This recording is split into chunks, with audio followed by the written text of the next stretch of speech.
Frank, what you said about getting to the old man was just as good as getting to Joe Kelly himself. Yes, that serves our purpose just as well. He'll be a lot more careful now. We may have combed him out of our hair altogether. If Vic Gower is on time with his schedule, he should be in Beach's Corners about now. He should be and will be because he's a very reliable man, Frank. I hope he understands the order in which he's to proceed. Absolutely. I impressed it upon him very, very well. And once again, as a matter of fact, he's to get the book in his hands and then back Hutch up in hitting Luke and Laura. I hope Luke is the last to die and that he dies slowly. Don't misunderstand. I'm not a vindictive man as a rule, but Luke just happens to be my bête noire. Yeah, mine too. Once dead, I think Jennifer will be free from the love she felt for him. At least that's what I'm counting on. And I really hope so, Frank, because I know she's had a tough time of it. You have a sympathetic streak, Ron. I never suspected it. That's a very dramatic backdrop for what's happening today, don't you think?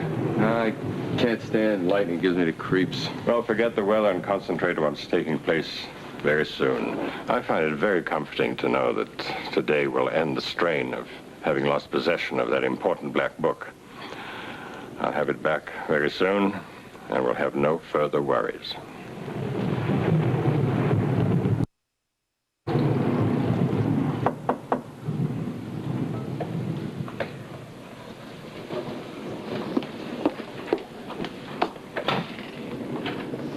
Yes? Excuse me, my name is Larry Marston.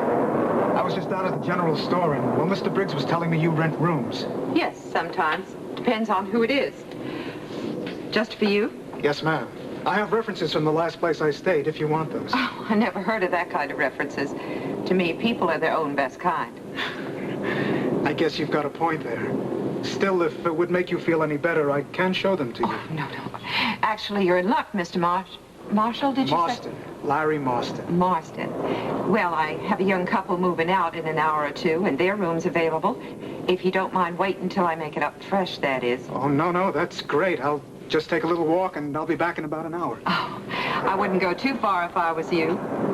There's a big storm coming up. I know. I like to watch them roll in.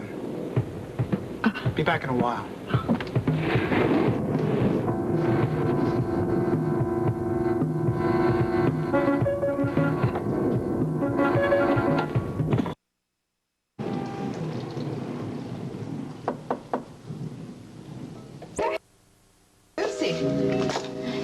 You're all packed.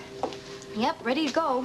Yeah, well, we didn't have that much to begin with, did we? Well, I really am going to miss you, too. It's been a real pleasure having you here. We've loved being here. Yeah, I really don't know how to thank you. You've made this like a home to us. Well, Mr. Whitaker's gone into town to the general store to pick up some supplies. He'll be mighty sorry he missed you. Oh, well, that's all right. We're not leaving all that soon. I mean, we definitely will stick around and say goodbye to him and thank him, too. Besides, we wouldn't dream of leaving until we helped with the evening chores. Oh, you don't need to do that, Lloyd. Well, of course we don't need to. We want to. Don't we, Luce? Absolutely. As a matter of fact, I can help you fix dinner right now. Fine. Yeah, and I'll go out to the barn and get things started out there. Oh. I hope you won't have any trouble finding somebody to rent our room. Oh, I forgot to tell you. It's rented already. Already? Yeah, nice young gentleman just came to the door a few minutes ago and said that Clem Briggs had sent him down from the general store. He thought about the room and said he'd be happy to take it. Oh, man, that was fast. Yeah. Good luck, too. But I wonder now if I didn't rent it out too soon. Why? Well, there's a big storm coming up, and I think you two should spend the night and get a fresh start in the morning. Oh, that is real nice of you, Mrs. Whitaker. But we really can't. We have to get on the road. You know, there's a lot of country out there to see. I'm glad that you rented the room already. Would you mind if I kind of gave you a little smooch? Oh, my land. Right on the mouth. Oh. Thank you. Thanks a lot. You take care. I will. I'm going to be in the barn now. If you need anything, you call me, okay? Right. Would you mind cutting up the potatoes for me and putting them in the kettle, please? I sure will. You know, I really am going to miss you. Oh, we're gonna miss being here. I just told Lloyd just a little while ago that I've gotten very attached to this place. Well, I'm glad. We've been very happy here. I'm glad about that, too. It makes it easier to start married life together, happy. It's the only way to live it, too. You remind me so much of Mr. Whitaker and I when we were first married. Really? Hope you'll be as happy as we've been.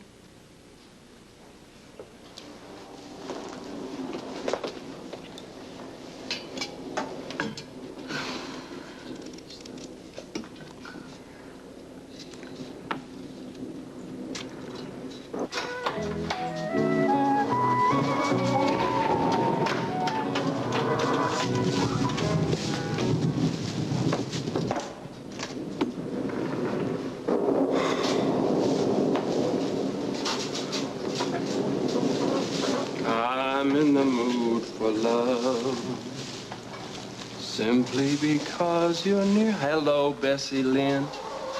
How are you, darling? My favorite cow in the whole world. Gonna miss you, you know that? You know, I never met a cow before. You understand? However, I know that you are probably fickle. You're gonna forget me probably right after I'm gone, but I'm never gonna forget you. You've been so good to a city boy.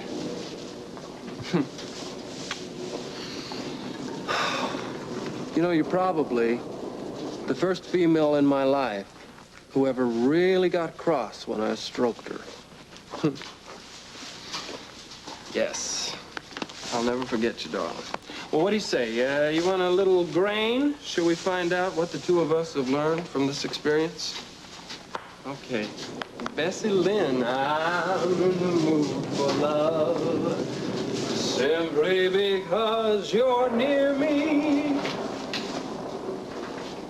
Funny, but when you're near me, Bessie Lynn, I'm in the mood for love. Here, baby. There you go. Whoa, don't get skittish now. It's just a little summer storm. You've seen those before. Hold on, hold on. Now, don't get real riled up and sour your milk, darling.